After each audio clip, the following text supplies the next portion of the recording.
Hello everyone. Before we start, make sure to like and subscribe to the channel and leave a comment with where you're from and what time you're watching. That way, YouTube will keep showing you stories just like this one. Welcome back to Horror Night Whispers. Tonight, we journey deep into the Pacific Northwest where ancient rainforests swallow sound, where fog moves with intention, and where trails have been known to forget their own endings.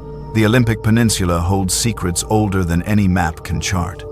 Ranger stations keep files that never reach the public. Search and rescue teams speak in whispers about zones where compasses spin and radios choke on static. What you are about to hear has been reconstructed from suppressed incident reports, sealed Forest Service logs, and the fragmented testimony of survivors who emerged from those woods, changed in ways no hospital could diagnose. These are not legends. These are documented encounters hidden from public record but preserved in the cold archives we've spent years collecting. If the darkness beyond your window feels closer tonight, subscribe now and stay with us. The forest is listening.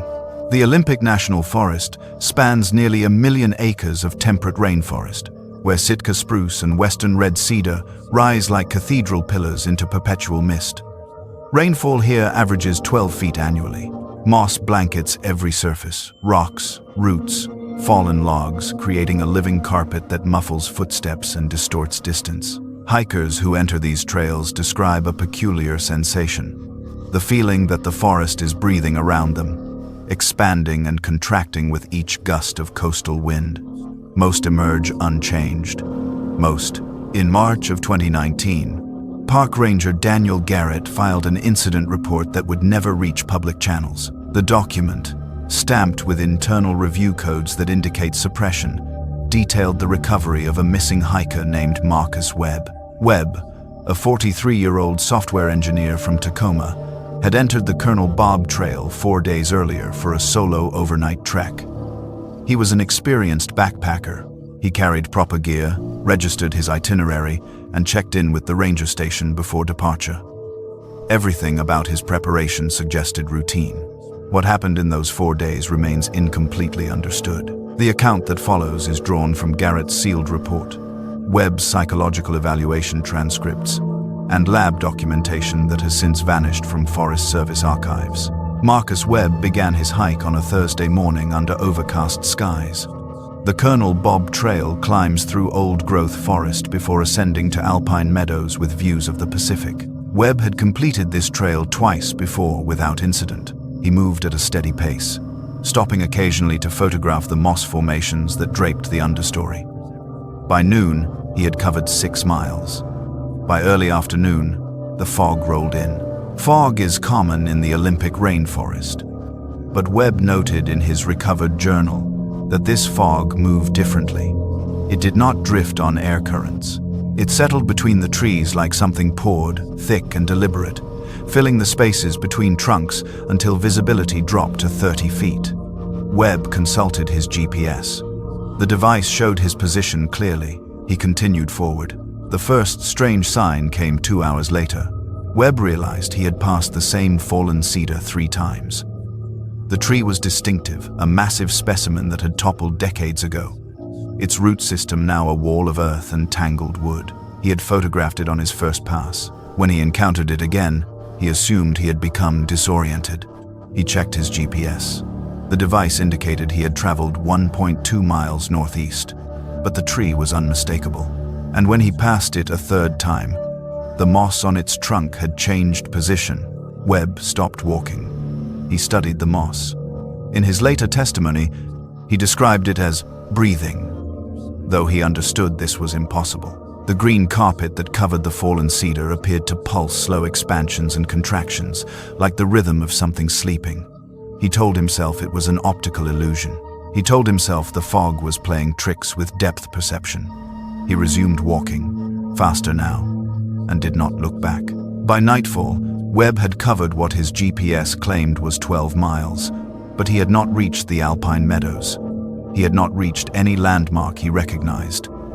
The trail had changed. Where it should have curved northeast toward the summit ridge, it now wound through corridors of moss-draped trees that all looked identical. The fog had not lifted. His headlamp carved a narrow tunnel through the gray, illuminating nothing but more forest, more moss, more silence. He made camp beside a stream that did not appear on his map. The water was cold and clean. He told himself he would regain his bearings in the morning. He ate a freeze-dried meal without tasting it. He climbed into his sleeping bag and listened to the forest settle into night.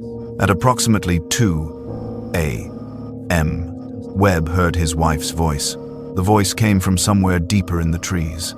It called his name clearly, unmistakably, in Sarah's exact intonation. Webb sat up in his tent. Sarah was in Tacoma, 80 miles away. He knew this with certainty. And yet her voice continued, calling to him, asking why he had stopped, asking him to follow. Webb did not leave his tent. He pressed his hands over his ears. The voice persisted for 23 minutes. He timed it on his watch. When it finally stopped, the silence that followed was worse. On the second day, Webb attempted to backtrack. His GPS now showed impossible readings. According to the device, he was positioned simultaneously at 3 different coordinates, one on the Colonel Bob Trail, one 17 miles to the west near the Pacific coast, and one in a location that corresponded to no mapped terrain. The display flickered between these readings every few seconds. Webb turned the device off. He relied on his compass instead. The compass needle spun continuously, never settling on a direction. Webb walked. He did not know which way he was walking. The trail had become a loop, the same corridor of moss-draped hemlocks repeated endlessly, the same fallen logs, the same streams that flowed in directions that changed each time he crossed them. The fog never lifted. The forest was practicing something, he thought. It was learning the shapes of the things around him. That night, the moss moved openly. Webb had made camp against a massive cedar, its trunk so wide he could not see around it. He woke to pressure against his sleeping bag, not weight, but presence, as though the air itself had thickened. He unzipped his tent flap and looked outside. The moss was climbing his boots. The green carpet that covered the forest floor had extended tendrils up his hiking boots and was working its way toward his ankles. It moved with the patience of something that had endless time. Webb kicked free, scrambling backward, and the moss retracted but slowly, reluctantly, as though disappointed. He did not sleep again that night. He watched the moss. The moss, he realized, was watching him. On the third day, Webb saw the thing inside the trees. He glimpsed it first in his peripheral vision, a shape that should not have been there, a form that moved between the trunks in a way that was wrong. It was tall, perhaps 7 feet, but its proportions were incorrect. Its limbs were too long. Its head was too small. It moved like something that had studied walking but had not perfected the mechanics. When Webb turned to look directly at it, it was gone. Only the moss remained, pulsing gently on the bark where the shape had stood. He ran. He ran until his lungs burned and his legs failed. He collapsed beside a stream he did not recognize and lay there, gasping, staring up at the canopy. Through gaps in the fog, he saw patches of gray sky. And he saw the shape again, higher now, pressed against a hemlock trunk 60 feet above the ground. It was watching him. Its face, if it could be called a face, was a smooth depression of moss, no eyes, no mouth, just the suggestion of features that seemed to shift beneath the surface. The voice returned that night. Sarah's voice, calling from everywhere and nowhere, asking him to come deeper, asking him to join the green. Webb screamed responses into the fog.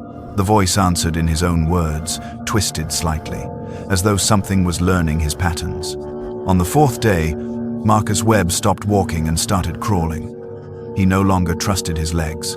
The moss had been working on them while he slept, depositing something black and fungal that spread across his skin with the inevitability of decay. His calves were covered. His GPS had stopped working entirely. His compass had frozen, the needle pointing at something that was not north. He crawled through the moss until the moss became pavement. State Route 101 appeared without warning. One moment he was dragging himself through endless forest, and the next he was lying on asphalt, staring at a car that had swerved to avoid him. The driver, a woman from Port Angeles, would later tell investigators that Webb had simply materialized, that she had not seen him emerge from the tree line, that he was simply there, as though the road had produced him. Webb was 17 miles from his last known position on the Colonel Bob Trail.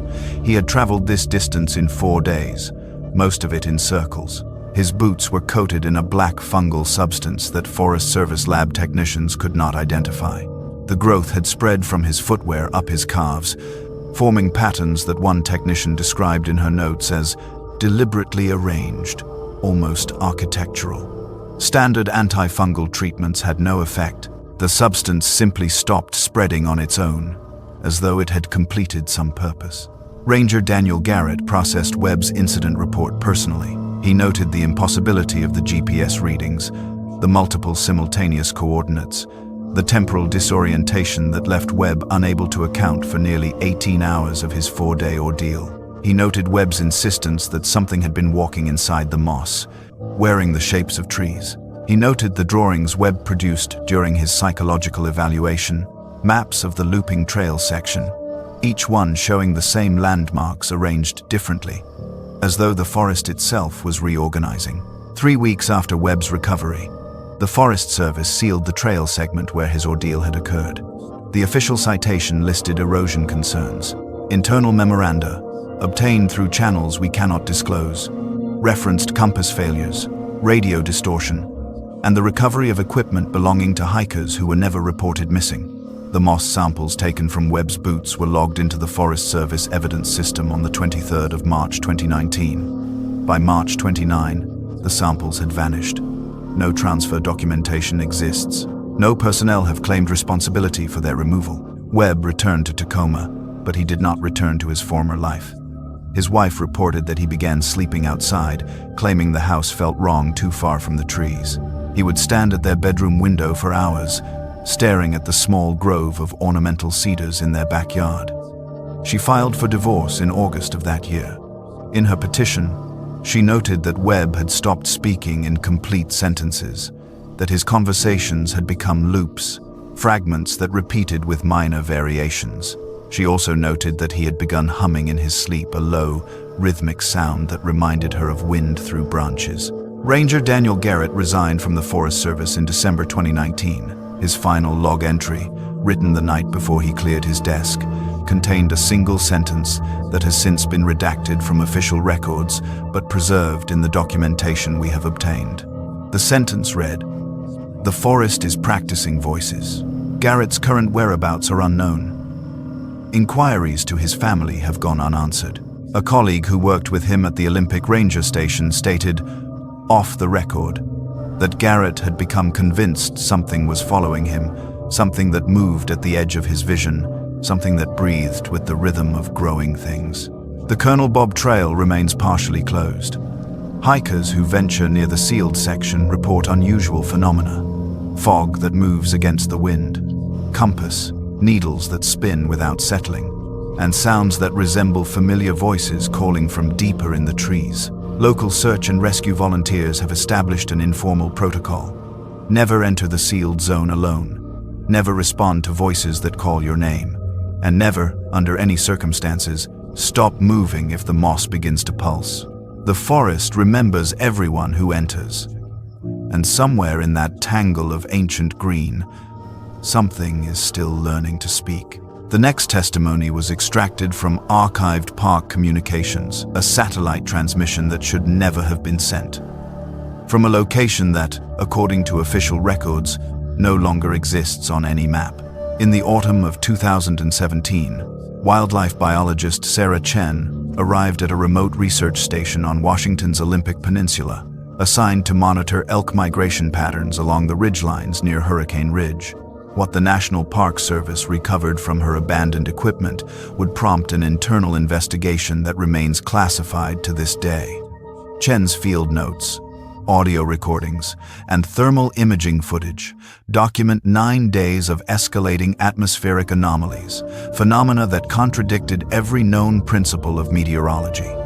She never filed her final report. She never returned for her equipment. The following account is reconstructed from her emergency satellite transmission and the evidence left behind in a tent that smelled of places no human was meant to breathe. The research station was little more than a reinforced canvas shelter pitched on a narrow clearing overlooking the Elwha Valley, surrounded on three sides by ancient Douglas fir that climbed toward ridgelines perpetually shrouded in Pacific moisture. Sarah Chen had selected this location specifically for its elevation and sightlines, ideal for tracking the herds that moved through the subalpine meadows during the October rut. She arrived on the 3rd of the month, carrying 40 pounds of monitoring equipment on her back, including motion-activated cameras, audio recorders, a thermal imaging scope, and enough freeze-dried provisions for 2 weeks of solitary fieldwork. The Park Service had approved her permit with the understanding that she would check in via satellite transmitter every 72 hours. For the first 4 days, those check-ins were routine. Clear skies, elk movement consistent with historical patterns. Nothing to report. The fog arrived on the 5th evening, descending from the higher elevations with a slowness that Chen initially attributed to the stillness of the air. There was no wind. The trees stood motionless. She watched the gray mass pour down through the timber like water filling a basin, and she noted in her field journal that it moved with unusual uniformity, no tendrils breaking ahead, no patches lagging behind. It came as a single entity. She recorded the ambient temperature at 48 degrees Fahrenheit as the leading edge reached her clearing. Within 90 seconds, her thermometer read 40 degrees. She zipped herself into her sleeping bag and listened to the silence. That was when she noticed the rhythm. At first, she dismissed it as her own breathing amplified by the insulation of the tent walls. But the timing was wrong. The sound was too slow, too deep, too resonant. It seemed to emanate from everywhere at once, a vast, wet inhalation that lasted nearly 30 seconds, followed by an equally prolonged exhalation that she could feel as a subtle pressure change against her eardrums. The fog moved with it. She unzipped her rainfly and watched, her headlamp off, as the gray mass contracted and expanded in perfect synchronization with the sound. Inhale. The fog drew closer, thickening, the temperature dropping another 8 degrees. Exhale. It retreated slightly, thinning, the air warming back to baseline. The cycle repeated every 90 seconds. It continued until dawn. Chen documented everything. She was a scientist, trained to observe and record, to withhold interpretation until sufficient data had been collected. She noted the temperature fluctuations in her logbook. She recorded audio samples of the breathing sound, adjusting her microphone sensitivity to capture the subsonic frequencies she suspected were present beneath the audible range. She checked her barometer and found the pressure readings erratic, spiking and dropping in ways that corresponded to nothing in her meteorological reference charts. When the sun finally burned through the overcast, the fog retreated up the ridgeline, and the breathing stopped. She spent the daylight hours reviewing her recordings. The audio waveform analysis revealed a pattern too regular to be natural, too consistent to be wind through the canopy. Something was breathing. The forest itself seemed to inhale and exhale. On the 6th night, the fog returned at precisely the same time, 7:42 p.m., 17 minutes after full darkness. Chen had positioned her thermal scope on a tripod, aimed at the tree line 60 meters from her tent. She watched through the eyepiece as the fog descended, the trees disappearing into gray, the temperature readings on her scope dropping in the now familiar rhythm. And then she saw it. A figure stood at the edge of the timber, motionless, backlit by the faint ambient glow of moonlight filtering through the overcast. It was humanoid in silhouette, 2 legs, 2 arms. A head, but the proportions were wrong. The limbs were too long, the torso too narrow. She adjusted the focus and felt her breath catch. The figure was composed entirely of condensed fog, not obscured by fog, made of it. She could see the darker forest behind it through the translucent mass of its body. With each exhale of the surrounding atmosphere, the figure dissipated slightly, its edges blurring, its form losing coherence. With each inhale, it reconstituted, drawing substance from the moisture in the air, reforming with terrible precision. It watched her tent. It did not move. For 3 hours, it stood there, breathing with the forest, never shifting its position, never turning its head. The seventh night brought two figures. They stood 30 meters apart at the tree line, identical in form, synchronized in their dissolution and reformation. Chen's audio recordings from that night captured something new beneath the breathing, a secondary sound, lower in frequency, that her analysis software identified as consistent with a large volume of water moving through a confined space, like tidal flow through a sea cave, like something vast swallowing and regurgitating. She checked her GPS coordinates obsessively, confirming again and again that she was at elevation, that the Pacific was 20 miles to the west, that there was no geological formation in her vicinity that could produce such acoustics. The figures watched. The fog breathed. By morning, Chen had decided to cut her study short. She began packing her essential equipment, planning to hike out at first light on the 8th day. But the 8th night came faster than it should have. The sun set at 5:17 p.m., nearly 2 hours earlier than the previous evening, according to her watch, though her satellite communicator showed the correct time. The fog poured down from the ridge before she had finished securing her gear. She retreated to her tent and watched through the mesh window as the gray closed in. This time, there were 5 figures at the tree line. They stood in a loose semicircle, all facing her position, all breathing in unison with the atmosphere. The wet inhalation sound was louder now, closer, and Chen could feel it in her chest, a vibration that bypassed her ears and resonated directly in her sternum. She activated her thermal scope and swept it across the figures. Her hand trembled as she read the display. Each of the fog entities registered at 98.6 degrees Fahrenheit. Body temperature. The fog around them read 34 degrees. They were warm. They were, impossibly, generating heat. She woke at 2:47 a.m. to absolute silence. The breathing had stopped. The fog had not retreated. It pressed against her tent from all sides, so thick she could not see the tree line through the mesh. Her headlamp beam penetrated less than 2 feet into the gray. She reached for her GPS unit to check her coordinates, a nervous habit that had become compulsive over the past 3 days. The screen glowed in the darkness. Her location displayed as 47.8951 degrees north, 123.4980 degrees west. The elevation reading blinked 3 times, then stabilized. 400 feet, negative 2,400 feet.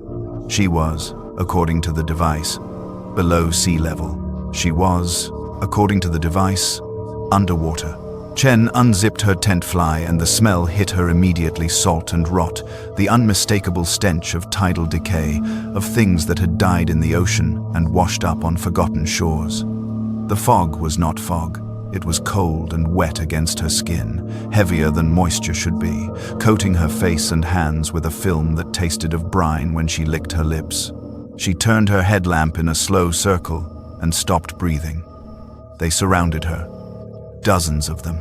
Fog figures standing shoulder to shoulder in a perfect ring around her tent, all facing inward, all watching with faces that held no features, just smooth, curved surfaces of condensed vapor where eyes and mouths should have been. They were close enough to touch. They were breathing, all of them, in perfect unison. And with each inhale, she felt the pressure increase, felt the air grow heavier, felt her lungs struggle against the weight of an atmosphere that should not exist at this elevation. The figures did not move. They did not need to. They were waiting. Chen grabbed her emergency beacon and her boots. She did not take her pack. She did not take her research equipment. She pushed through the tent's rear panel, tearing the fabric rather than unzipping, and ran. The fog figures did not pursue. They did not need to. She could feel them watching as she crashed through the underbrush, branches whipping her face, the wet cold of the false atmosphere soaking through her clothing. The breathing followed her. The deep, wet inhalation came from everywhere, from the ground beneath her feet, from the canopy above, from the fog that clung to her skin and filled her mouth when she gasped for air. She ran until dawn. She ran until the sun finally broke through and the fog retreated. And when she looked back at the ridgeline, she could see them still standing there at the tree line, a dozen silhouettes dissolving in the morning light, their forms collapsing into ordinary mist that drifted harmlessly between the Douglas firs. The Park Service recovery team arrived 3 days later, following her beacon signal to the abandoned research station. Their official report noted the condition of her equipment. Cameras still mounted, audio recorders still running, thermal scope still aimed at the tree line. The tent was intact except for the torn rear panel. Inside, every surface was coated in a thin layer of moisture that had not evaporated despite 3 days of exposure to open air. The liquid tested positive for sodium chloride at concentrations consistent with seawater. Laboratory analysis of the residue identified trace compounds found only in deep ocean sediment organic material from organisms that lived at depths no sunlight had ever reached. Chen's thermal camera footage was recovered from her abandoned laptop. The final 6 hours of recording showed the fog figures in infrared, their warm bodies glowing against the cold background of the forest. The footage timestamp read the 11th of October 2017. The frames showed the figures standing, breathing, waiting. In the final 10 minutes of recording, they began to move. They approached the tent in perfect synchronization, closing the circle, their forms brightening on the thermal display as they drew nearer. The recording ended when the laptop battery died. The next 3 hours of the night remained undocumented. Sarah Chen filed a medical leave request upon her return to Seattle. Her physician's notes, obtained through a FOIA request submitted by a researcher investigating Olympic Peninsula anomalies, described a patient suffering from persistent cough, saltwater aspiration symptoms, and recurring nightmares involving submersion. She relocated to Arizona within 6 months. When contacted by the Park Service for a follow-up interview regarding her abandoned equipment, she declined to respond. The research station coordinates have been removed from official park maps. Permit applications for that section of Hurricane Ridge have been denied without explanation since November 2017. Hikers who have wandered into the area during autumn months report similar phenomena: rhythmic fog movement, unusual temperature fluctuations, the sound of deep breathing beneath the wind. None have reported seeing the figures. None have stayed past the 5th night. The fog still descends on those ridgelines when the conditions align. It still moves in that slow, deliberate rhythm, contracting and expanding with a patience that suggests something ancient, something vast, something that has been breathing since before the first humans set foot on this peninsula. Whether it watches, whether it waits, whether the figures still form at the tree line when no one is there to document them, these questions have no answers. The Olympic Peninsula keeps its secrets. The breathing continues.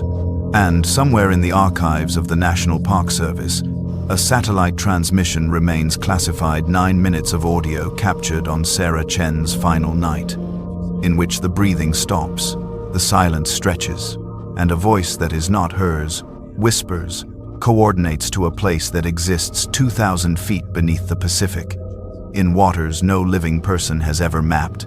The records do not rest. They accumulate each testimony, adding weight to the silence between them. The incident report that follows was recovered from the Cape Disappointment State Park Security Office, filed on the 17th of July 2018, and immediately classified by coastal authorities. Thomas Mercer had worked overnight security for 11 years without incident. He was known among park staff as methodical, skeptical of superstition, and utterly reliable. What he documented during his 3rd night at the Lewis and Clark Interpretive Center would end his career in a single shift. The audio file attached to his report has never been released to the public. Rangers who have listened to it refuse to discuss what they heard. The synchronized breathing. The 17 minutes of perfect unison. Mercer never returned to Cape Disappointment. The footprints he photographed at dawn remain in the archived case file, unexplained. The Pacific Northwest coast holds its fog like a secret, and Cape Disappointment earns its name through the slow, deliberate way it swallows those who walk its trails after dark. Thomas Mercer understood this on an intellectual level when he accepted the overnight security posting at the Lewis and Clark Interpretive Center in July of 2018. The assignment was straightforward: patrol the museum grounds after closing, monitor the fog-heavy trails leading to the cliff overlooks, document any unusual activity. The interpretive center sat at the edge of the continent, perched above a 200-foot drop where the Columbia River surrendered to the Pacific Ocean. Explorers had died in these waters. Ships had broken apart on the sandbars below. The indigenous peoples who lived here for millennia had their own names for this place, names that translated roughly to warnings. Mercer arrived for his third consecutive overnight shift at 10 p.m., parking his truck in the empty lot beside the darkened museum. He was 53 years old, divorced for 6 years, and spoke to his daughter every morning at 7:15 a.m. before she left for work. That morning, he had told her the same thing he always said: "Keep your head up, sweetheart. The world's not as dark as it looks." He didn't know those words would return to him before dawn. He didn't know anything yet, except that the fog was thicker than usual, rolling in from the ocean in slow, deliberate waves that seemed almost sentient in their movement. His patrol began without incident. The interpretive center's motion sensors remained silent. The trails were empty, the viewing platforms deserted. Mercer walked the same route he had walked the previous 2 nights, past the replica expedition canoe, down the gravel path toward North Head, along the fence line that separated the maintained grounds from the old-growth forest. The fog pressed against his flashlight beam, absorbing the light rather than reflecting it. He noted this in his mental log but thought nothing of it. Coastal fog behaved differently than inland fog. He had learned this during his years working security at various state parks. Some nights, the moisture in the air simply refused to cooperate with human technology. At 1:23 a.m., Mercer completed his second full circuit of the grounds and returned to the security office for coffee. The small portable heater hummed in the corner. His audio recorder sat on the desk, running continuously as protocol required. He reviewed the day shift's notes, nothing unusual. Standard tourist traffic. One minor injury on the lighthouse stairs, and prepared for his third patrol of the night. The fog had grown denser in the hours since his last walk. When he stepped outside, he could no longer see the tree line 30 feet from the building. The world had contracted to a sphere of muted gray, his flashlight beam cutting perhaps 15 feet before dissolving into nothing. He walked the gravel path toward the cliff overlooks, his footsteps crunching in the silence. The ocean was invisible below, though he could hear the waves striking the rocks, a rhythmic, ancient sound that had continued unchanged for thousands of years. The trail curved through a stand of Sitka spruce, their branches heavy with moisture, dripping steadily onto the path. Mercer swept his light across the trees out of habit. Nothing moved, nothing breathed except him. The isolation was complete, the kind of solitude that existed only in places where the land met the sea at the edge of the known world. At 2:31 a.m., he noticed the first anomaly. The fog ahead of him appeared denser than the fog behind him. Not gradually denser, as one might expect, but abruptly so, a wall of white that hung in the air like a curtain. Mercer slowed his pace, adjusting his grip on the flashlight. The temperature had dropped noticeably in the past few minutes, though he couldn't recall the exact moment the change had occurred. His breath came out in visible puffs now. He checked his watch, 2:34 a.m., and made a mental note to include the temperature anomaly in his report. Weather patterns along the Cape were notoriously unpredictable. Cold pockets formed without warning, especially near the cliff edges where the ocean air rose and collided with the coastal forest. He continued forward, entering the denser fog. The sound reached him before the sight did. Footsteps on gravel, not his own, somewhere ahead on the trail. Multiple footsteps, walking in perfect rhythm, the crunch of each step landing at precisely the same moment. Mercer stopped walking. The footsteps continued, growing neither louder nor softer, maintaining their distance. He called out park security. "Please identify yourselves." His voice swallowed by the fog almost immediately. The footsteps stopped. Silence. Mercer waited, flashlight aimed at the wall of white ahead. 15 seconds passed. 30 seconds. The fog shifted, and he saw them. 6 figures stood on the trail approximately 40 feet ahead, arranged in single file, facing away from him. They were dressed in clothing that Mercer recognized immediately from the museum exhibit's heavy wool coats, leather boots, the layered garments of early 19th century Pacific Northwest exploration. The style was unmistakable. The Lewis and Clark expedition had passed through this exact location in November of 1805. The interpretive center existed to commemorate that journey. These figures wore the clothing of men and women who had died 200 years ago. Mercer's first thought was reenactors. The park occasionally hosted historical demonstrations, though never at night, never in fog this dense, never at nearly 3 a.m.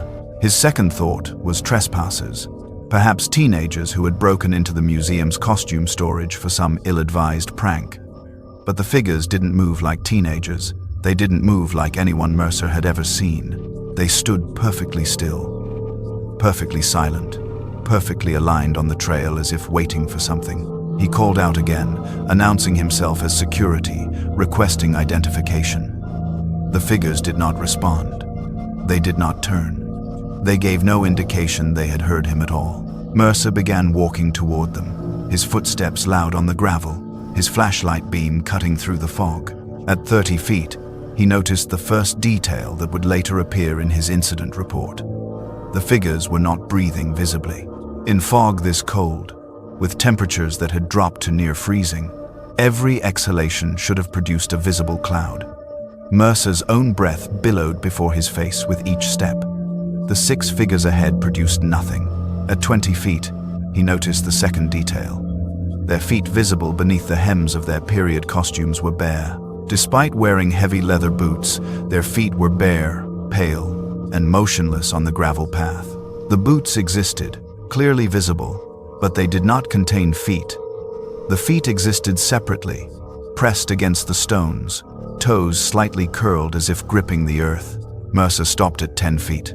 His flashlight beam illuminated all 6 figures clearly now, 3 appearing to be men, 3 appearing to be women, all of them facing the direction of the cliff overlook where the trail ended at the 200-foot drop. Their backs were to him, their postures identical, their hands hanging at their sides in precisely the same position. And then Mercer heard the breathing. It began as a whisper, barely audible above the distant crash of waves. An inhale, long, slow, deliberate from all 6 figures simultaneously. Then an exhale equally slow, equally deliberate, in perfect unison. The sound continued, rhythmic and mechanical. 6 separate bodies, breathing as a single organism. Mercer's audio recorder would later capture this sound. 17 minutes of synchronized respiration. The waveforms so perfectly aligned that audio analysts would describe them as identical, as if the same breath was being duplicated 6 times rather than produced by 6 separate sources. Mercer spoke again, his voice cracking slightly. He demanded they turn around. He identified himself. He asked if they needed assistance. The breathing continued unchanged. 1 figure turned. The movement was wrong from the first degree of rotation, too smooth, too controlled, lacking the minor adjustments and corrections that accompany human motion. The figure turned from the waist up while its feet remained planted, its bare toes gripping the gravel with visible pressure. When the face came into view, Mercer's flashlight beam caught it fully, and his incident report would describe what he saw in clinical, detached language that failed entirely to convey the horror of the moment. The face was that of an elderly woman, wrinkled, weathered, eyes milky with age, and simultaneously that of a young child, perhaps 4 or 5 years old. The features existed in superposition, occupying the same space, shifting like oil on water. Wrinkles formed and dissolved. Eyes widened and narrowed. The mouth was young and old at once, lips thin and full in the same instant. Mercer understood that he was looking at something that existed outside the rules of human physiology. Something that wore faces the way one might wear masks, layering them without removing what came before. The figure spoke. The voice that emerged was Mercer's own, not an imitation, not a recording. His exact voice, with his exact inflection, speaking the exact words he had said to his daughter that morning. "Keep your head up, sweetheart. The world's not as dark as it looks." The figure's lips moved in perfect sync with his voice, though the movement was fractionally delayed, as if the speech and the motion were being broadcast from slightly different sources. The other 5 figures remained facing forward, breathing in unison, their bare feet motionless on the gravel. Mercer stepped backward, his heel caught on a root, and he stumbled, catching himself against a Sitka spruce. The bark was cold and wet beneath his palm. When he looked up again, all 6 figures had resumed their forward-facing positions. The speaking figure had turned back without any sound, any motion he could detect. The breathing continued. They began to walk. The movement was synchronized as perfectly as the breathing, 6 left feet striking the gravel at the same moment. Then 6 right feet. Then 6 left again. They walked toward the cliff overlook, toward the trail's end, toward the 200-foot drop that had claimed ships and explorers and unnamed others throughout the centuries. Mercer watched them go, his flashlight beam tracking their progress. They did not hurry. They did not pause. They walked with the steady, inevitable pace of something that had walked this trail many times before. Something that would walk it many times again. The cliff edge approached. The trail ended at a wooden guardrail, beyond which there was nothing but fog and the distant sound of waves striking rock. The 6 figures did not stop at the guardrail. They did not climb over it. They walked through it as if it didn't exist, as if the wood and metal were no more substantial than the fog itself. And then, one by one, they stepped off the edge of the cliff. Mercer ran forward, reaching the guardrail in seconds. He aimed his flashlight down, into the abyss, into the 200-foot drop that should have revealed falling bodies, impact sounds, something. His beam revealed only fog, dense, impenetrable, silent fog. The breathing had stopped the moment they stepped off the edge. The waves continued their ancient rhythm below. Nothing else moved. He stood at the cliff edge until dawn broke 3 hours later. He did not continue his patrol. He did not return to the security office. He stood with his flashlight aimed into the fog, waiting for something that never came. When the first gray light of morning began to filter through the clouds, he turned and looked at the trail behind him. 6 sets of footprints marked the muddy gravel. They began approximately 40 feet from where he stood and ended at the cliff edge, at the exact point where the figures had stepped into nothing. The prints were bare, the clear impression of human feet, toes, arches, heels, despite the boots the figures had worn. Despite the fact that their feet had somehow existed separately from those boots. The prints were shallow, barely depressing the mud, as if the figures had weighed almost nothing. They ended at the cliff edge without any sign of hesitation, without any mark suggesting the figures had jumped or fallen or been pushed. The footprints simply stopped, as if the figures had been lifted straight into the air. Mercer photographed the prints. He returned to the security office. He filed his incident report in language that would later be described by his supervisors as unusually detailed and disturbingly coherent. He attached the audio recording that captured 17 minutes of synchronized breathing that audio analysts would describe as physiologically impossible in their sealed assessment. He clocked out at 7 a.m. He did not return for his next scheduled shift. He did not answer calls from the park office. When a ranger visited his home 3 days later to collect his uniform and security equipment, Mercer was already gone. His daughter told authorities that he had left the state, that he refused to discuss what he had seen at Cape Disappointment, that he had said only one thing before departing: "They knew my voice. They knew what I said to you." The incident report remains in the park's classified files. The audio recording has never been publicly released.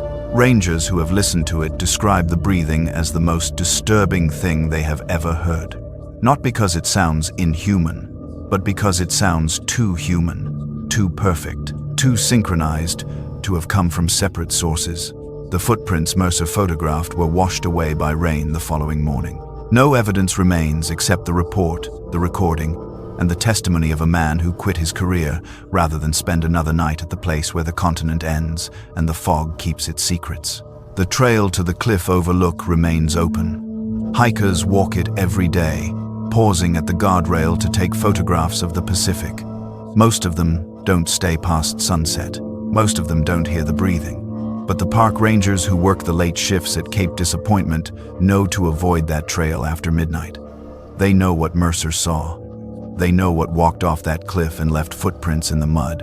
And they know, with the cold certainty of those who have worked in places older than human memory, that the figures will walk that trail again. Some things at the edge of the world don't answer to human schedules. Some things have been walking toward that cliff since before the explorers came. Since before the indigenous peoples raised their warnings. Since before there was anyone to witness the 6 figures stepping into nothing and disappearing into the fog. The breathing continues.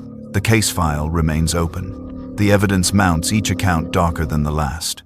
What follows was extracted from Dr. Amanda Price's personal research logs and emergency evacuation reports filed with the Olympic National Park Service in April 2016. Price, a 34-year-old environmental researcher from the University of Washington, had secured funding to document acoustic patterns in the Quinault Rainforest, one of the last temperate rainforests in North America, where trees grow to impossible heights and the canopy holds, sounds like a cathedral, holds prayer. She requested isolation, 3 weeks of it, in a region where the rainfall exceeds 12 feet annually, and the moss grows so thick it muffles footsteps into whispers. The monitoring equipment she installed was designed to capture the forest's voice, whined through ancient Sitka spruce, the percussion of constant rain, the movement of unseen animals through undergrowth that hasn't seen direct sunlight in decades. What her equipment recorded instead was something that listened first, then learned to speak. Park officials found her station abandoned on the 14th day, her equipment still running, still recording. The final entry in her log was a single sentence, written in handwriting that deteriorated with each word. It sounds exactly like me now. WUD. The forest received Amanda Price on April 3, 2016, swallowing her small green tent and equipment cases into its massive dripping architecture. She had chosen a clearing, though clearing was generous. It was merely a space where the spruce trunks created enough distance between them to pitch shelter. The trees here weren't trees in any conventional sense. They were columns of a living structure, some exceeding 200 feet in height, their bark thick enough to carve rooms into. The forest floor was a sponge of decomposing matter, each step releasing the smell of sweet rot and earth that had never dried. Rain fell in constant percussion against the canopy somewhere far above, reaching the ground as mist and occasional cold drops that felt deliberate, aimed. Price set up her acoustic monitoring station with methodical precision. 12 microphones positioned in a radius around her camp, each connected wirelessly to her central recording computer. The microphones were sensitive enough to detect breathing at 30 yards, designed to capture the smallest sonic signatures, wing beats, rainfall on different surfaces, the expansion of wood in changing humidity. She'd done similar work in Olympic National Park before, but never this deep, never this isolated. The nearest trail was 4 miles south. The nearest ranger station was 11 miles by foot through terrain that fought every step. The first 3 nights passed in a silence so complete it felt aggressive. Price recorded hours of ambient sound. Rain patterns, wind moving through vertical space, the occasional crack of a branch somewhere in the darkness beyond her tent. She spoke her daily observations into a handheld recorder, noting temperature, humidity, light levels, normal sounds, human sounds. Her voice, the only human thing for miles. On the 4th night, April 7th, at 9:47 p.m., according to her equipment's timestamp, the pattern began. Price had stepped outside her tent to check the microphone positions. She wore a headlamp, its beam barely penetrating the mist that rose from the forest floor each evening. She walked 12 steps toward the eastern monitoring station, her boots making soft, sucking sounds in the moss. Then she stopped, listening to the forest's response. 47 seconds later, she heard footsteps, 12 of them, soft, sucking sounds in moss, coming from the north opposite the direction she'd walked. She stood motionless, her breath clouding in the beam of her headlamp. The footsteps stopped. She waited. The forest returned to its rain percussion silence. Price returned to her tent and reviewed the audio recordings. The playback was clear, undeniable. At 9:47 and 43 seconds p.m., her footsteps were recorded by microphone 7. At 9:48 and 30 seconds p.m., exactly 47 seconds later, those same footsteps were recorded by microphone 3, 120 feet away. The frequency analysis matched perfectly.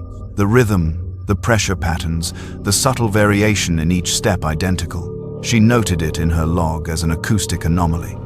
Possible echo effect from canopy structure. Required further observation. The following night, she began testing. She stood in the center of her monitoring array and clapped 3 times. 47 seconds later, 3 claps returned from the southwest, recorded by microphone 9. She spoke a phrase. Testing echo pattern. April 8th, 10:32 p.m.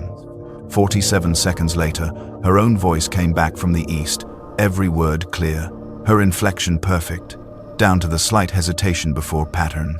Price's scientific training demanded systematic documentation. She created a series of unique sounds over the next hour. Whistles, footsteps, sharp vocalizations. Each one returned exactly 47 seconds later, but each time from a different direction. The source was moving, traveling through the forest, repositioning between each response.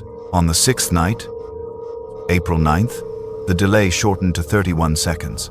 Price had been reading in her tent when she heard her own voice outside, speaking words she'd said 2 hours earlier during her dinner preparations. Need to ration the batteries better. The voice came from directly west, perhaps 50 feet away, beyond the nearest spruce. She grabbed her thermal imaging camera and stepped into the mist. The forest revealed nothing through thermal. No heat signatures except her own glowing form and the cold blue-black of the massive trees. But her audio equipment was recording.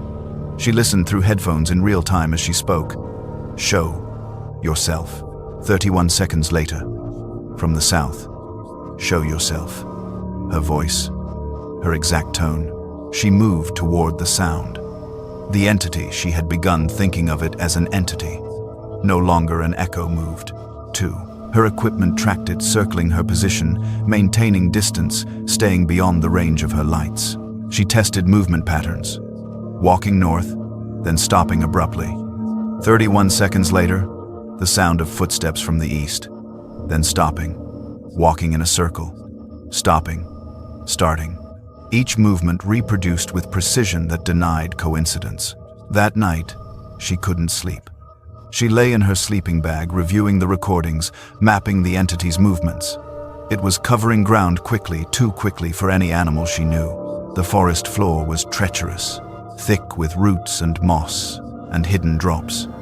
Moving through it in darkness should be impossible without light, without noise beyond footfalls. But the recordings showed no additional sounds, no breathing, no branch breaks, just movement, and her sounds repeated back with decreasing delay. On the 9th night, April 12th, the delay dropped to 12 seconds, and Price saw it. She'd been sitting at her computer when the playback began, her voice from 3 hours earlier, speaking into her research log. The humidity is affecting the equipment seals. Need to check for moisture in the microphone housings. The voice came from north of her tent, close enough that she could hear it without headphones, layered slightly over the recording equipment's playback. She grabbed her night vision monocular and emerged into the mist. The night vision rendered the forest in shades of green phosphorescence. The massive spruce trunks became pale towers, ascending beyond the device's range. The moss glowed softly, and between 2 trees, approximately 60 feet from her position, something moved. It was tall, impossibly tall, 9 feet at minimum, perhaps more difficult to judge scale against the enormous trees. Its proportions were wrong in a way that created immediate revulsion. The limbs were too long, and they bent at places where human limbs don't bend, additional joints creating movements that were liquid, articulated in too many directions. It walked with a gait that mimicked hers. She recognized it immediately. The slight favor of her left leg from an old hiking injury reproduced exactly in the thing's movement. Price froze. The entity stopped. She took 1 step backward. 12 seconds later, it stepped backward. Through the night vision, she could see it had positioned itself to face her direction, though face wasn't accurate. Where a head should be, there was a smooth surface, slightly reflective even in the darkness, like polished stone or still water. No features, no eyes. Nothing but that smooth plane angled toward her. She raised the night vision device higher, bringing the entity's upper body into focus. and felt something fundamental break in her understanding of physical space. The smooth surface of its head wasn't empty. It was reflecting. In the green glow of night vision, she saw her own face, looking back at her not as a mirror shows, but as if her features had been printed onto that blank surface. Her expression of fear, her wide eyes, her slightly parted lips all rendered on the thing's head with perfect, terrible accuracy. Price lowered the night vision and retreated into her tent. She sealed the entrance and sat with her back against the equipment cases, breathing hard, trying to reconcile what she'd seen with any scientific framework. Through the tent fabric, she heard movement in the forest, circling, coming closer, then silence. She made no sounds, didn't speak, didn't move more than necessary. She'd formed a theory. It needed input to produce output. If she gave it nothing, perhaps it would leave, would move on to some other part of the forest, where sounds existed to be replicated. The theory lasted 2 hours. At 2:34 a.m., the playback began. Her voice emerged from the darkness beyond the tent, but it wasn't responding to anything current. It was playing back hours of her recordings, days of them. Conversations she'd had with herself while cooking, observations spoken into her research log, private thoughts she'd vocalized during moments of loneliness, all of it coming back now in sequence, but wrong. Her voice was layered over itself, multiple versions speaking simultaneously, creating harmonics that shouldn't exist in human speech. Testing echo pattern overlapped with need to ration the batteries, overlapped with the humidity is affecting the equipment. 3 versions of her voice, then 5, then more, each slightly out of sync, creating a wet chorus that made her name sound like liquid moving through a narrow pipe. Price grabbed her satellite phone. No signal, the canopy was too thick, and the storm that had moved in at dusk scattered what little signal might have penetrated. She'd need to hike to higher ground, to a ridge where the trees thinned, but that meant leaving the tent. That meant moving through the forest while the entity was active, while it was speaking, with her voice multiplied into obscenity. She reviewed her options and found them limited. Stay and wait for it to leave, but it showed no signs of leaving. It had been circling her camp for hours now, its movements occasionally visible as shadows crossing her tent walls. Or attempt evacuation 4 miles to the trail, then another 7 to the ranger station. 11 miles through darkness and rain, with something following that could reproduce her every sound, that wore her face like a mask. The playback continued through the night, growing more distorted with each hour. By 4 a.m., her voice had degraded into something that no longer resembled speech, just wet, choking sounds, as if her words were drowning in the thing's throat as it produced them. At dawn, Price made her decision. She packed emergency supplies, water, GPS, satellite phone, and prepared to move. The playback had stopped an hour earlier, leaving the forest in its usual rain silence. She opened the tent. The entity stood 3 feet away. In daylight, without night vision, it was worse. The smooth surface of its head had changed. It no longer just reflected her face, it had replicated it completely. Price saw herself standing there in the mist, 9 feet tall, with limbs that bent wrong and a body that couldn't exist. The face was perfect. Her features, her expression, even the small scar above her left eyebrow from a childhood fall.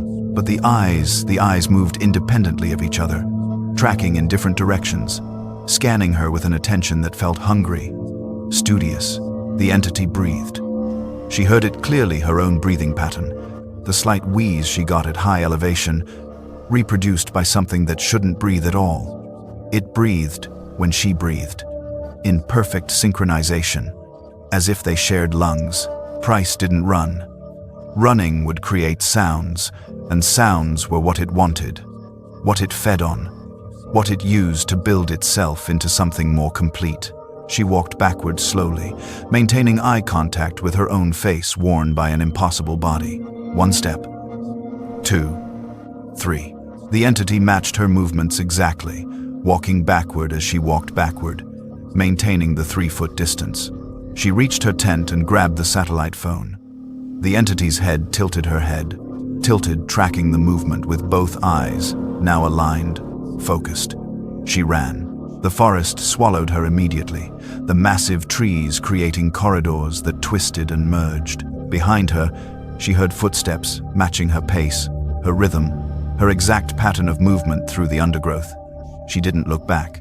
Looking back meant seeing her own face in pursuit, meant acknowledging that something had learned her so completely it could wear her like skin. Price reached the ridge at 11 a.m. The satellite phone found signal.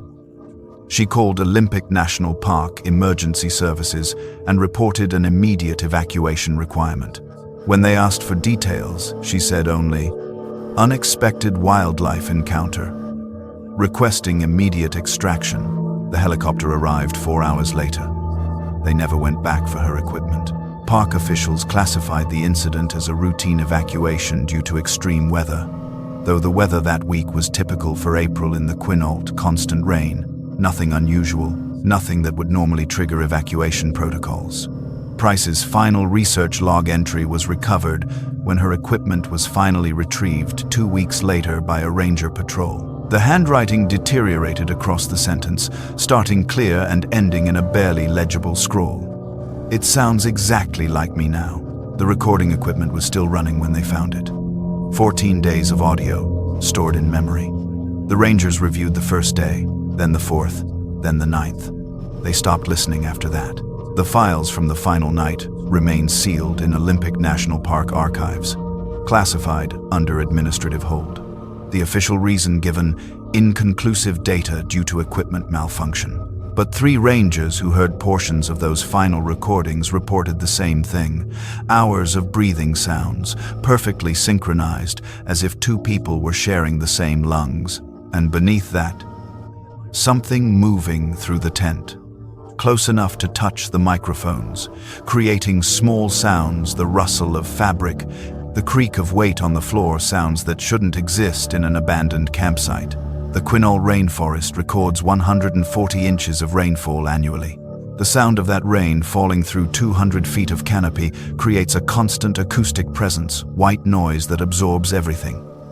In that absorption, in that wet cathedral silence, sounds disappear. But perhaps some sounds don't disappear. Perhaps they're only held, studied, learned by something patient enough to listen before it learns to speak. The archives grow heavier with each account. What follows was sealed by federal order, diver testimony classified, footage restricted, questions unanswered. In August 2015, the National Park Service contracted Jason Torres for what should have been routine recovery work in Lake Crescent's eastern basin. The lake, carved by glacial force into impossible depths, had claimed a research vessel in 1998, 624 feet down, resting in waters so cold and dark they might as well have been another world. Torres was an experienced technical diver, certified for depths that killed amateurs, comfortable in the crushing pressure where light dies and the body becomes a fragile instrument of physics. The job was simple: descend, document the wreck, retrieve specific equipment, return. He would be alone in the deep, tethered to the surface only by communication line and the mathematics of decompression. The Park Service briefing mentioned nothing unusual. The lake had a reputation, local stories, missing persons over the decades, the kind of folklore that collects around deep water, but Torres dealt in facts, in gas mixtures and bottom times and the reliable certainty of his training. He terminated his contract 14 hours after the dive. The helmet camera footage he submitted became restricted evidence. This account is reconstructed from his debriefing transcript, and the portions of that footage later reviewed by federal investigators. The descent began at 6:47 a.m. on August 19th. The surface conditions were optimal, no wind, the lake smooth as polished glass, visibility extending to 20 feet in the upper thermocline. Torres's equipment check had been flawless. His breathing mixture calculated for the extreme depth. His decompression schedule programmed into 3 separate computers as redundancy. The support boat held his surface team, 2 Park Service supervisors and a medical technician, but once he went over the side, the dive would be his alone. Technical diving at 600 feet didn't allow for partners. The logistics were too complex. The risk multiplication too severe. The first 100 feet were familiar territory, the water still holding some relation to the surface world. Sunlight penetrated in diminishing columns, turning the lake a deep jade green. Small fish moved in the peripheral glow. His breathing was steady, mechanical, each exhalation producing a silver eruption of bubbles that rose toward the world above. The helmet camera recorded everything in high definition, the gradual darkening, the way color drained from the spectrum until only blue remained, then gray, then variations of black. At 200 feet, he entered the true thermocline. The temperature gauge dropped from 53 degrees to 41 in less than 30 seconds. This was expected. Lake Crescent's depth created distinct thermal layers, cold water sinking into the basin like liquid weight. His dry suit kept him insulated, the neoprene and gas layer maintaining his core temperature even as the water outside reached temperatures that would induce hypothermia in minutes. The visibility decreased to 10 feet, then 5. His primary light became his world, a cone of halogen illumination cutting through water so clear it was nearly invisible, creating the illusion of flying through empty space. At 400 feet, the temperature dropped again. This descent was wrong, not gradual, but sudden. 22 degrees in 5 vertical feet. The external sensor on his wrist computer flashed an alarm, 41 degrees to 19 degrees in seconds. That violated every thermal model of stratified lakes. Torres slowed his descent, checking his equipment. Everything read normal. His breathing gas mixture was correct, his buoyancy compensation working properly, his computers showing the same depth reading, but the cold registered through his suit now, a pressure against his skin that hadn't been there before. His lights caught something below. Not the wreck, he was still too high, but shapes on the lake bed. He angled his descent, bringing them into clearer view. Figures. Standing figures. His first thought was debris. The wreck site must have scattered more material than the reports indicated. But as he descended closer, dropping through the 450 mark, the shapes resolved into unmistakable human forms. They stood on the lake bed in concentric circles around where the wreck would be. Dozens of them arranged in mathematical precision. His light swept across them, and his breathing caught despite his training. They weren't moving, but they weren't debris either. These were bodies. Standing bodies. In water that should have scattered remains, that should have produced decomposition and dispersal, these figures stood upright in formation as if positioned by deliberate hands. Torres's communication line crackled. "Depth check," the surface supervisor's voice said, distorted by the electronic compression. 460 feet. Visibility? Near zero. Torres said, his own voice sounding strange in his helmet. "But I have visual on anomalies at the wreck site. Multiple objects. Need to investigate before proceeding. Static, then. Proceed with caution." Bottom time is counting. He descended to 500 feet. The figures filled his light now, and the details emerged with clinical clarity. They were human, had been human. Each one stood motionless, feet planted on the silted lake bed, arms at their sides. But they were tethered. Thick chains ran from their ankles into the silt, not lying on the bottom but growing from the sediment itself. Organic somehow, as if the lake bed had produced them. The chains were dark with age, corroded and barnacled, but intact. The preservation was impossible. Torres had seen drowning victims recovered from deep water. They bloated, decomposed, were consumed by the ecosystem within days or weeks. These bodies showed no decomposition. Their skin was intact, pale as marble in his light. Their clothing was whole. He could identify different eras in the fabric and cut. A woman in a dress that might have been from the 1920s. A man in work clothes that suggested the 1950s. A teenager in a jacket that couldn't be older than the 1980s. A full century of drowning victims, standing preserved in the deep, arranged in circles like some congregation, waiting for a sermon that would never come. Their eyes were open. All of them. Open and clear, and tracking his movement as his light swept across them. Torres's breathing accelerated.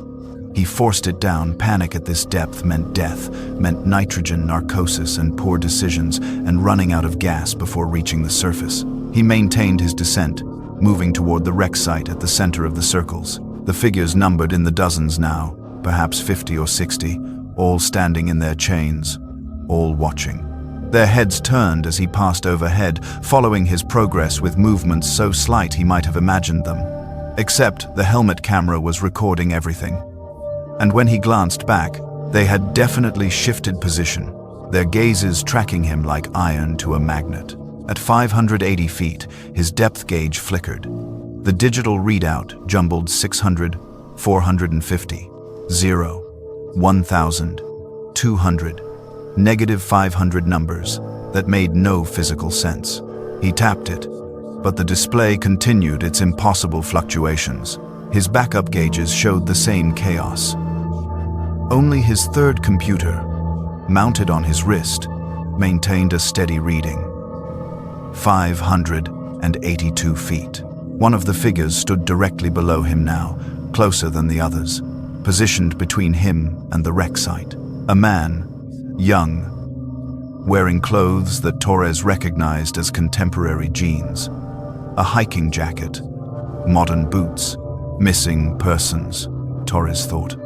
The lake had taken people over the years, boats that never returned, swimmers who vanished in the deep water. The Park Service didn't publish those numbers, but locals knew.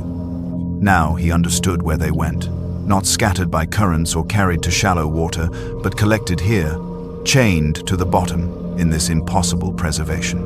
The figure's mouth opened. No breath emerged, no one breathed down here. But something came out, a stream of air bubbles, rising in a column, but wrong, controlled, forming shapes in the water. Torres watched them ascend through his light beam, and his mind assembled their pattern into a word: stay. His communication line filled with sound, not static voices, overlapping whispers, dozens of them, speaking in cadences he couldn't quite resolve into words. The surface team's voices were gone, buried under the whispering. He reached for the line, checking the connection, but it was secure. The whispers continued, rising and falling like breathing, like the lake itself was speaking through his equipment. "Surface, do you copy?" he said. "I have equipment malfunction. Ascending to." The whispering grew louder, and through it, he heard fragments. "Stay down here with us, and so cold up there, and the surface isn't real anymore, and join the circle, join the circle, join the circle." All the figures were moving now. Not walking, their feet remained planted but swaying, their arms rising in unison. Every right arm lifted, extending outward, every hand with index finger pointing at him. 50 figures all designating him with the same gesture. The chains at their ankles, rattling with movement that should have been impossible in the still water. Torres initiated his emergency ascent. Training overrode terror. He dumped weight, inflated his buoyancy compensator, began the rise toward the surface. But he couldn't ascend quickly, not from this depth, not without decompression stops, not without dying from the gases expanding in his blood and tissues. The ascent would take 90 minutes. 90 minutes of slow climbing through the dark water, with scheduled stops at predetermined depths to allow his body to process the pressure change. At 550 feet, during his first decompression stop, he looked down. The figures had moved. They were no longer arranged in circles. They had formed a column, a vertical structure, standing on each other's shoulders, stacking themselves into a tower that rose from the lake bed toward him. The chains stretched with them, growing longer, extending from the sediment without breaking. The column swayed in the still water, impossibly balanced, the figures at the bottom supporting the weight of dozens above them. The tower grew as he watched. Another figure climbed onto the structure, pulling itself up using the bodies below as a ladder. Then another. They moved with purpose now, with terrible coordination, building their column higher with each passing second. Torres checked his decompression schedule. He needed to hold this depth for 8 minutes. 8 minutes of hanging motionless, while the chained figures constructed their tower toward him. The whispers in his communication line resolved into clarity. "We need weight to climb. We need an anchor to rise. Stay and become the base. Stay and let us reach the light." At 300 feet, during his second stop, The top of the column had reached 450 feet. He could see the highest figure clearly, now a child, perhaps 10 years old, wearing a swimsuit from decades past. Her hair drifting in the water like seaweed. Her eyes were white, filmed over, but they fixed on him with absolute recognition. Her mouth opened, and more bubbles emerged, forming words he could read even without sound. "Help us." At 200 feet, the top figure breached his depth marker. The child's hand extended upward, fingers spread, reaching through the water toward his fins. Torres could see the chain at her ankle, pulled taut, stretching down through the column of bodies below her. All of them straining upward, all of them reaching for the surface they would never achieve on their own. The hand touched his fin. The touch transmitted through his equipment, cold beyond the water's cold. A freezing that seemed to seep into the material itself. His depth gauge stabilized suddenly, all 3 computers showing the same reading. Negative 2,000 feet. Impossible. The lake wasn't even 1,000 feet deep, but his equipment insisted he was 2,000 feet below the surface, in depths that would crush him instantly, in pressure that would compact his body into something unrecognizable. He kicked, breaking the hold, but the hand grasped again, stronger now. The child's face was closer, the white eyes filling his vision. Behind her, the entire column of figures stared upward, their mouths all open, all releasing bubbles that spelled the same message over and over. "Stay, stay, stay, stay." Torres cut his decompression schedule. Deadly decision, but the alternative was worse. He inflated his compensator fully, dumped his remaining weights, and rocketed toward the surface. The hand released. Behind him, the column collapsed, the figures falling back toward the deep, their chains pulling them down, but slowly, so slowly, as if the water had become thick as syrup. He broke the surface at 7:52 a.m., 63 minutes after beginning his descent. The support boat was there, hands reaching to pull him from the water. The morning sun was impossibly bright after the deep darkness.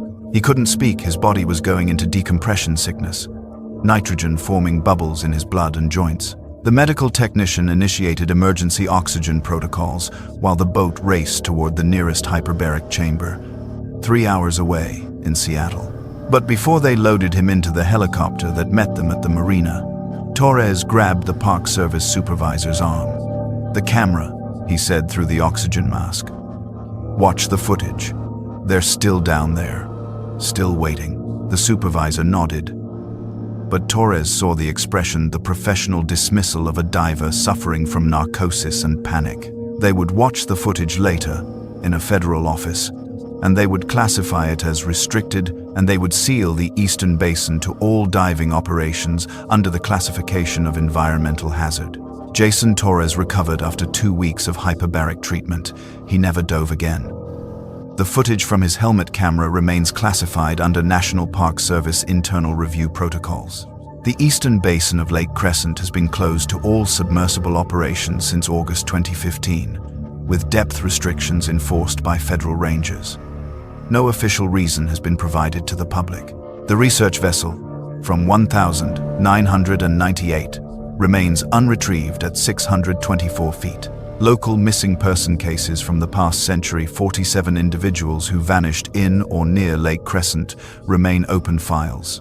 When asked about the Eastern Basin closure during a 2017 public meeting, a Park Service representative stated, "Some depths are best left unexplored. Some questions don't need answers.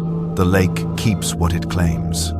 The recording equipment that should have been retrieved from the 1,998 wreck site contained depth profiling sonar data covering 50 years of lake surveys.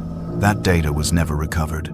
Whatever it might have shown about what rests on the lake bed and what has been growing there in the dark remains 600 feet below the surface, where the water is always cold and the chained figures still stand in their circles, waiting for the weight that will finally let them rise. 1:30 a.m. The archives refuse to close. One more file demands our attention. In November 2019, a backcountry ranger's distress call from Mount Rainier's northern wilderness triggered a search operation that would force multiple agencies to confront evidence they had no framework to process. What follows has been reconstructed from emergency radio transcripts, search and rescue incident reports, and the partial testimony of Ranger Michael Reeves, a 17-year veteran of the National Park Service who, prior to this incident, maintained an exemplary record of reliability and mental stability. The recording equipment captured his transmissions with unusual clarity. His voice never wavered, never rose to panic, even as he described what moved beneath the trees. The official report classified his condition as acute wilderness psychosis, brought on by hypothermia and isolation. But the medical examiner's notes, buried in a separate file, documented physical findings that contradicted every element of that conclusion. This is what the ranger reported before his rescue. This is what was found when they brought him down from the mountain.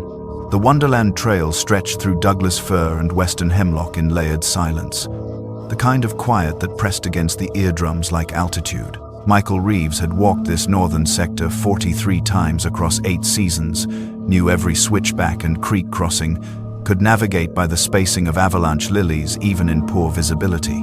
November brought the trail into its empty phase, too late for summer hikers, too early for snowshoers, leaving only rangers and the occasional hardcore backpacker moving through the 93-mile circuit around Mount Rainier's glaciated bulk. The temperature held at 34 degrees. Not dangerously cold, but the humidity carried the cascade dampness that worked through layers, made everything feel 10 degrees colder than the thermometer indicated. Reeves wore standard-issue cold-weather gear, his radio clipped to his chest harness, GPS unit tracking his progress along the northern loop. He'd left the Sunrise Station at 0643 hours for routine trail assessment, checking for washouts, fallen trees, illegal camping, any early-season hazards that needed documentation before the winter closure. By 11:27 hours, he'd covered 11 miles without incident. The trail rose through old-growth forest where trees grew to diameters that required 3 people to circle, their bark ridged and ancient, their canopy filtering the gray November light into something close to dusk, even at midday. Moss hung in bearded curtains, his breath plumed white. His boots crunched through patches of frost that hadn't melted in the permanent shade. That's when he saw the figure beneath the cedar. Reeves had found bodies before heart attacks, exposure, one suicide by overdose in 2014, and his training kicked in automatically. He approached with standard caution, calling out identification, announcing his presence. The figure was curled in a fetal position against the massive trunk of a western red cedar, wearing what appeared to be heavy winter clothing in muted grays and browns. No visible pack, no camping equipment. The stillness suggested severe hypothermia, the kind that made people shed their clothes in paradoxical undressing, convinced they were overheating while they froze. "National Park Service," Reeves called, 20 feet out. "I'm a ranger. I'm here to help." No response. No movement. He keyed his radio, prepared to call for medical evacuation, and moved closer. At 10 feet, the wrongness registered. The clothing wasn't clothing. The texture was off, too smooth, too pale where it caught the light. The figure's proportions seemed incorrect, like someone wearing a costume 2 sizes too large. The fabric sagged at the shoulders, bunched at the elbows, wrinkled around what should have been the neck. At 5 feet, Reeves stopped walking. The figure was wearing skin. Human skin. A complete hide stretched over the body like an oversized suit, the edges imperfectly sealed. Small gaps visible at the wrists where pale inner flesh showed through. The face was a mask, features slack and expressionless, the eyes closed, the mouth slightly open. But beneath the mask, through the eye holes, Reeves could see another face, another set of eyes, open, watching him. His hand went to his radio instinctively. His voice, when he transmitted, was steady through sheer force of professional training. "Dispatch! This is Reeves. I need you to document this transmission. I'm at coordinates." He rattled off the GPS location, his eyes locked on the figure. "I have an individual in extreme medical distress. Possible. I don't know what this is." The the subject appears to be wearing a second layer of tissue. It's moving. The outer layer is moving. The figure stood. It rose in sections, torso first, then legs straightening, arms unfolding from the curl, the movements precise but wrong. Mechanical, like something operating a body through remote controls. It was still learning to master. The skin suit shifted with the motion, sagging lower on one side, and Reeves saw the shoulder clearly now. Where the outer skin had slipped, the body underneath wasn't muscle, wasn't tissue. It was black, writhing, thousands of tiny shapes moving in coordinated waves beneath the dermis, a seething mass of what looked like insects or larvae, each no larger than a grain of rice, but infinite in number, packed so densely they created the shape of a human form through collective movement alone. The entity's real face, visible through the eye holes of the skin mask, was featureless, except for the movement just more of the black, crawling darkness, forming approximations of features through coordinated motion. An eye formed where an eye should be, composed of hundreds of the creatures arranging themselves into a sphere. A mouth opened, the larvae pulling apart to create the cavity. "Hello," it said. The voice was pleasant, calm. The accent was Pacific Northwest neutral, the kind of voice that could belong to a barista or a teacher or anyone you'd pass on a Seattle sidewalk. The mouth moved in approximate sync with the words, the larva shifting to create the shapes of speech. "I'm lost," the entity continued, taking a step toward Reeves. The gait was jerky, artificial, one leg swinging too wide, the other compensating. "Could you help me find the trail? I've been out here for hours." Reeves backed away, hand still on his radio. "Stop! Don't come closer." "Of course." It stopped immediately, the skin suit swaying slightly with the cessation of movement, like wet fabric hanging on a frame. "I'm sorry. I'm just cold. Have you been working in this area long?" "Don't move," Reeves said. "I won't." The pleasant voice never changed tone. "Do you have family nearby? I imagine this is difficult work, being away from them. Your daughter, is she doing well? The surgery went smoothly?" Reeves's stomach went cold. His daughter had undergone an appendectomy 2 weeks ago. He'd taken emergency leave, called his supervisor from Virginia Mason Medical Center in Seattle, discussed it in detail. The entity couldn't know that. No one on the trail could know that.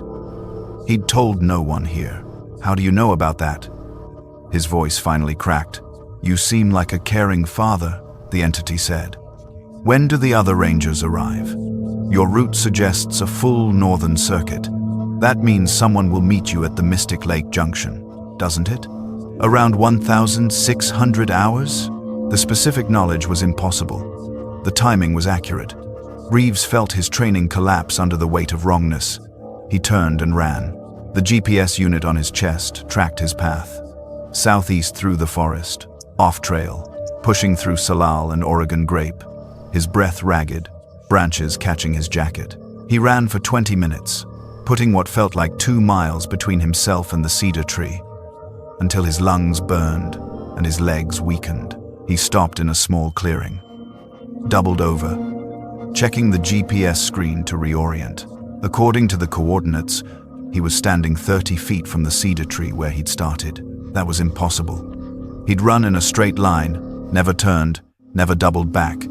The GPS had to be malfunctioning. He looked around the clearing, searching for landmarks, and saw the cedar, the massive trunk, the exact spot where he'd found the figure. 3 figures stood beneath it now, all wearing skin, all with faces slowly sliding off like melting wax, revealing the black, writhing darkness underneath. All watching him with those approximated eyes, those moving masses of tiny shapes coordinating to create the illusion of human features. The middle figure wore the same loose hide he'd seen before. The left figure wore skin that fit better, almost convincing until you noticed it didn't breathe right, didn't move with proper elasticity. The right figure wore skin so fresh it still glistened, still showed the subcutaneous yellow of fat tissue at the edges where it hadn't been properly sealed. They didn't speak. They didn't move. They simply watched as Reeves backed away. his radio forgotten, his training shattered, and ran again. The GPS led him in circles. Every direction became the cedar tree. Every 20 minutes of running returned him to the same clearing, the same watching figures, their number increasing each time. 4, then 5, then 7, all wearing different skins in different states of decomposition, all standing in patient silence, all with that black, crawling darkness visible beneath where the hides had slipped or torn. By the fourth return, Reeves stopped running. His voice, when he keyed the radio, was hoarse. "Dispatch, I need immediate extraction. I can't navigate out. Something is wrong with the terrain, with the GPS. I'm being followed. Multiple individuals. They're not human. Repeat, they are not human. I need." One of the figures stepped forward.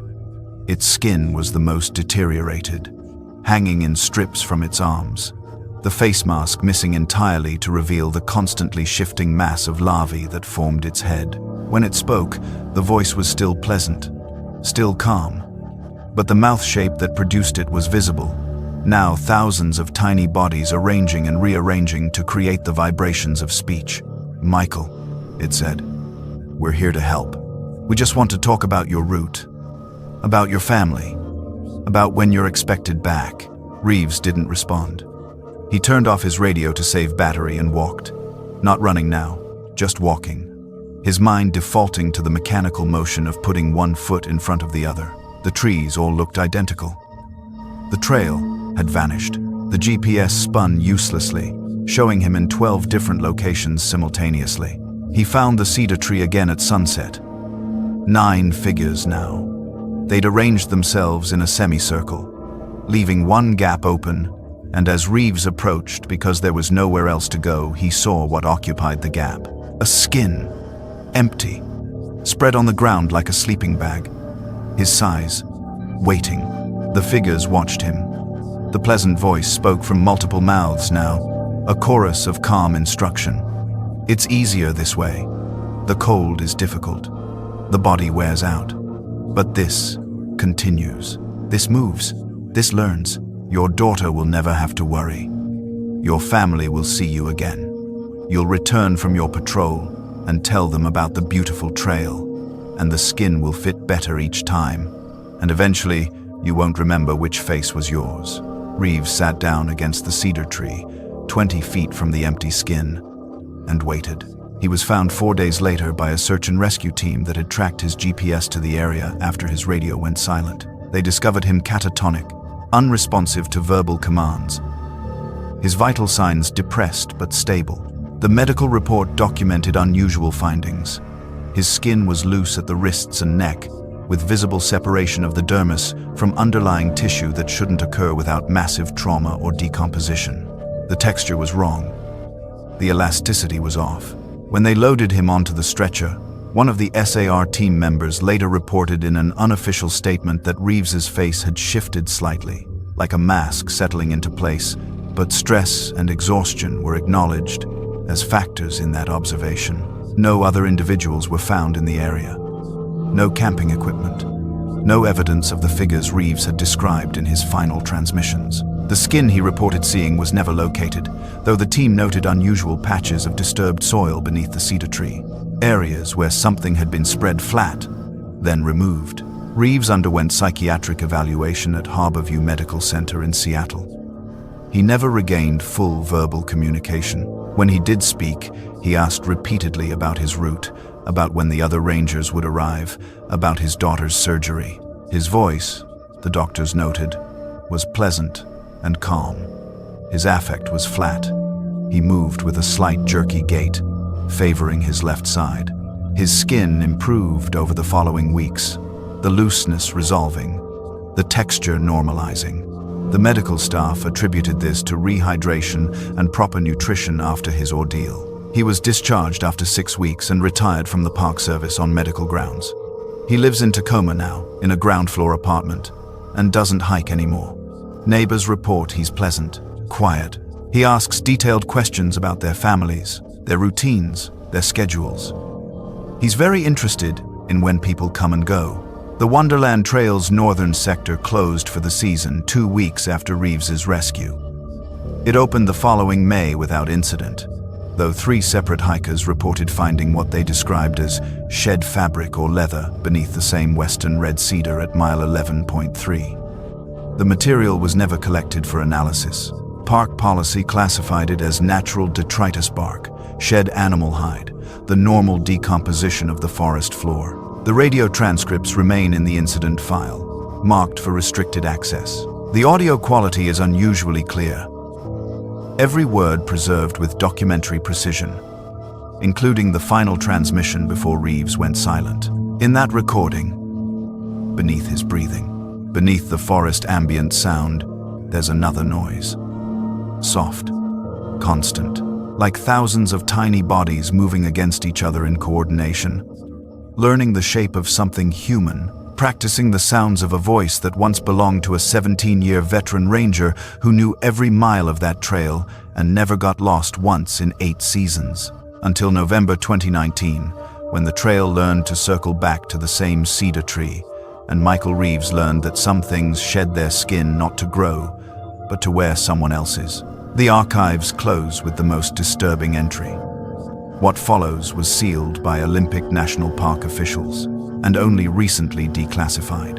Victoria Landis came to Shishi Beach in February 2020 for solitude and light, the kind of crystalline dawn photography that required patience, cold fingers, and an overnight camp on Washington's most remote coastline. She'd applied for her wilderness permit months in advance, studied the tide charts with cartographic precision, and packed her Canon 5D, 3 lenses, and weatherproof tent with the methodical care of someone who'd done this dozens of times before. The northern section of Shishi Beach, where ancient sea stacks rose like weathered monuments from the Pacific surf, was her sanctuary.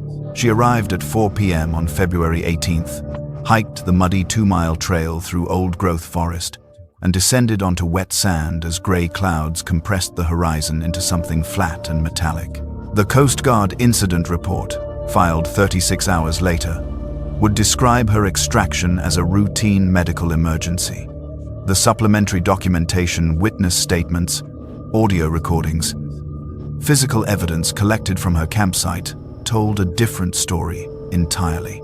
What Victoria Landis experienced on Shishi Beach that night violated every rational explanation authorities attempted to construct afterward. Her testimony, recorded in the Olympic Medical Center psychiatric ward, remains sealed. But the ranger logs, rescue communications, and forensic analysis of her equipment paint a picture of something that emerged from the tide with deliberate, ancient purpose. She pitched her tent 30 yards from the tree line, positioned to capture the sea stacks in the dawn's first light. The beach stretched for miles in both directions, an expanse of gray-brown sand interrupted by driftwood logs, bleached white by decades of salt and sun. To the west, the Pacific rolled in with methodical indifference, each wave folding over the previous one in patterns Victoria had photographed 100 times before. She set up her tripod, checked her equipment, ate a protein bar, and watched the light die across the water until the horizon became indistinguishable from the sea. By 9 p.m., darkness had transformed the beach into something else entirely.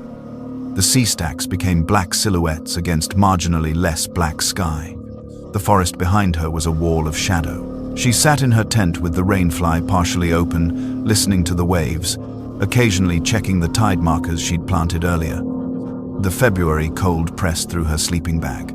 She'd been on this beach a dozen times, but tonight felt different in ways she couldn't articulate. A subtle wrongness in the air pressure, perhaps, or the way the fog seemed to gather with unusual density just beyond her camp. At 11:14 p.m., according to the timestamp on her audio recorder, she first noticed the irregularity in the tide. The Pacific is governed by ancient rhythms, lunar cycles translated into vertical feet, predictable patterns that follow mathematical precision. Victoria had memorized these patterns. She knew the tide should be coming in steadily, advancing up the beach in incremental stages until its midnight peak. Instead, the water was behaving strangely. It would advance in a normal rolling surge, spreading across the sand in the expected foam and retreat, then suddenly pull back 40 feet in less than 5 seconds, withdrawing with unnatural speed before creeping forward again in slow, deliberate increments. She stepped out of her tent, carrying her flashlight, and walked toward the water's edge. The beam cut through mist that had thickened considerably in the past hour. She could hear the waves but couldn't see them properly through the fog, just the white flash of surf and the hissing withdrawal across wet sand.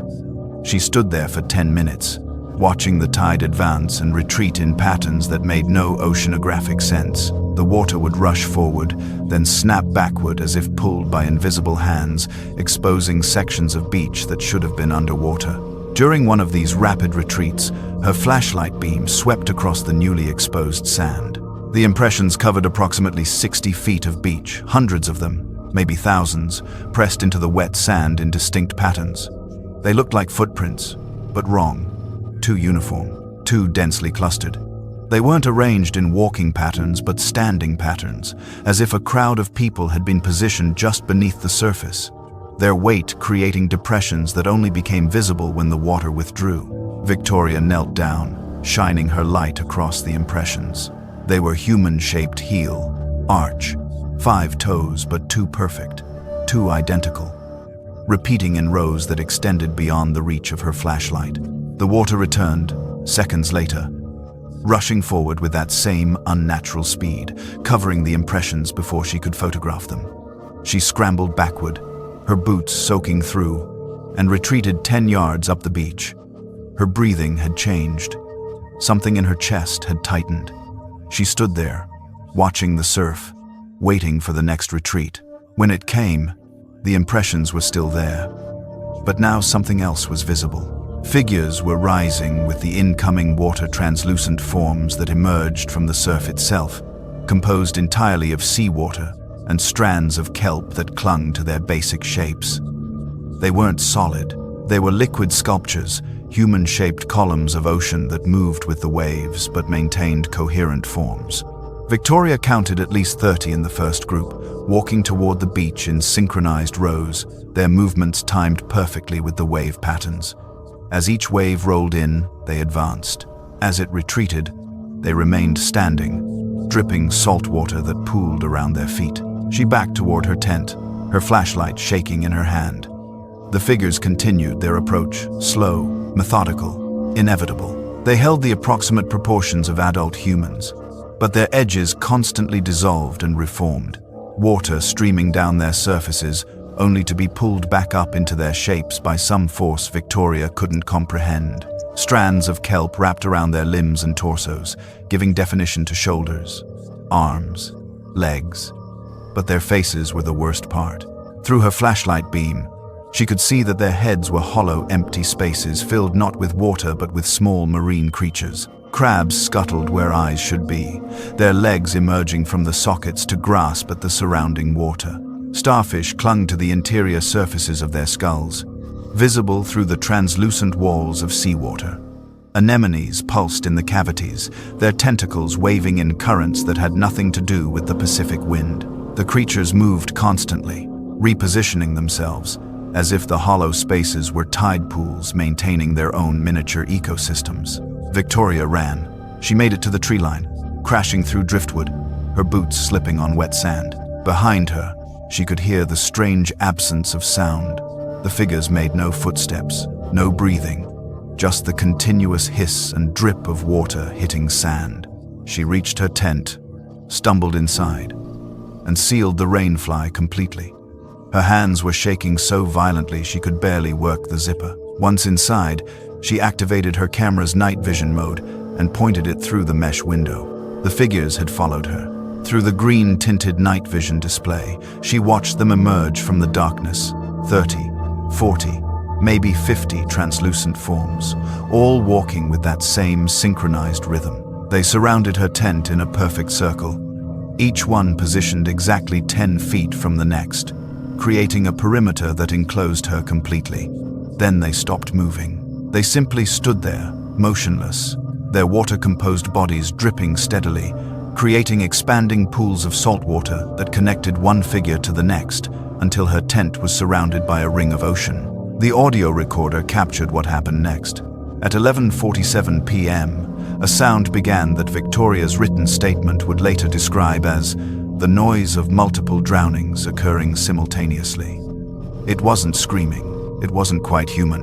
It was the sound of throats filled with water trying to form, words choking, gurgling attempts at speech that overlapped into a chorus of wet suffocation. The recorder's frequency analysis would later show dozens of distinct voices, all speaking at once, all struggling through liquid to produce syllables that almost formed recognizable words. The sound came from inside the figures, from the hollow spaces where their faces should be, from the marine creatures that inhabited those spaces. The crab's legs tapped against the translucent walls of the skulls. The starfish contracted and expanded. The anemone's tentacles vibrated in patterns that somehow produced vocalization.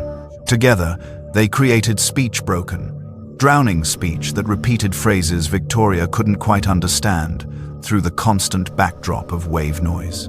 She sat in her tent for 4 hours, watching through her camera's night vision as the figures stood motionless around her. They didn't approach. They didn't move. They simply maintained their positions, dripping salt water, producing that horrible drowning chorus that never quite stopped. Her camera's battery died at 2:15 a.m. She sat in complete darkness after that, listening to the sounds, feeling the temperature drop as if the ocean itself had entered her tent. At 3:30 a.m., she noticed water seeping under the tent's floor. It came in slowly at first, a thin line of moisture along the eastern edge, then faster, spreading across the waterproof ground sheet in defiance of every physical law that should have prevented it. Within minutes, 3 inches of seawater covered the tent floor. Victoria pulled her knees to her chest, sitting on her sleeping bag, watching the water rise in the darkness. She could feel movement in the water, small shapes brushing against her boots. Her flashlight revealed live sea creatures swimming around her tent, hermit crabs scuttling across submerged gear, small fish darting between equipment cases, anemones attached to her backpack's exterior pockets. The drowning chorus grew louder. At 4 a.m. exactly, the sound stopped. Victoria waited in the darkness, her entire body rigid with terror, listening for any indication of what would happen next. She heard the water around her tent beginning to move, not sloshing randomly, but flowing with direction, streaming back toward the beach in channels that carved through the sand. The water inside her tent began to drain, pulled by the same force, seeping back through the floor seams that should have been watertight. She unzipped the rainfly and looked outside. The figures were collapsing. Their forms lost cohesion simultaneously, dissolving into simple pools of seawater that spread across the sand before flowing back toward the ocean in thin streams. The kelp fell away. The marine creatures scattered, and within 60 seconds, the entire circle of entities had reduced to wet sand and retreating rivulets.